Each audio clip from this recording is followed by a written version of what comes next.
কাশী থেকে বিদ্যালাভ করে এক পণ্ডিত ব্রাহ্মণ এক নগরে এসে উপস্থিত হলেন। সেখানে রাজার সঙ্গে ব্রাহ্মণের খুব ভাব হল, রাজার সঙ্গে বন্ধুত্ব হয়েছে। এবার রাজা কি করলেন, রাজা সুন্দর একটি প্রাসাদ নির্মাণ করে দিলেন, তাকে হাতি ঘোড়া সব দিলেন। সুন্দর একটি কন্যার সঙ্গে সেই ব্রাহ্মণের বিবাহও দিয়ে দিলেন। এইবার রাজা একদিন তাকে জিজ্ঞাসা করছেন, আচ্ছা ব্রাহ্মণ,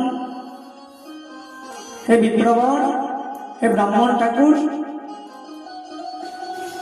আমার যা যা আছে আপনারও তাই তাই আছে, এবার বলুন তো আপনার আর আমার মধ্যে পার্থক্য কোথায়? এবার সাধু তো সাধুই হয়। সাধু বললেন, ঠিক আছে আমি তোমায় বলবো, কিন্তু এখন বলবো না, সময় সুযোগ হলে তারপর আমি তোমায় নিশ্চয়ই জানাবো।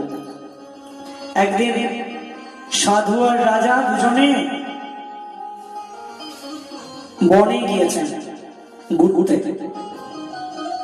এবার বনের মাঝখানে যেই না গিয়েছেন, এবার যাওয়ার পর সাধু বলছেন, মহারাজ আপনি যে বলেছিলেন না যে আপনার আর আমার মধ্যে পার্থক্য কোথায়, তবে শুনুন, আমার তো সব আছে, কিন্তু এই মুহূর্তে আমি সব কিছুকে পরিত্যাগ করে দিয়ে এক্ষুনি ভজন করতে চলে যাচ্ছি, চলুন আপনি আমার সঙ্গে। মহারাজ অবাক হয়ে গেলেন, দেখলেন সত্যি সত্যি সাধু সব পরিত্যাগ করে চলে যাচ্ছেন। মহারাজ অবাক হয়ে দাঁড়িয়ে থাকলেন, মহারাজ কিন্তু সাধুর পেছন পেছন যেতে পারলেন না।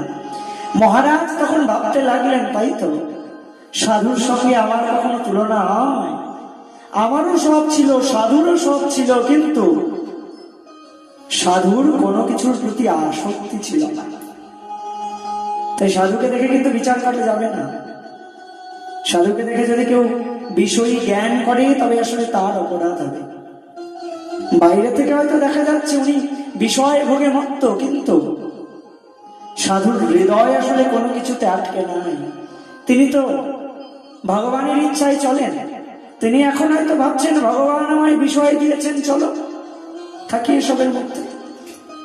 আর এখনই যদি আবার তিনি মনে করেন না না না, বিষয়কে এক্ষুনি পরিত্যাগ করবো, তো সাধুর কাছে সোনাও যা মাটির তৈরি ওই পাত্রটা বা মাটির চাকাটাও ঠিক একই প্রকার, জানো।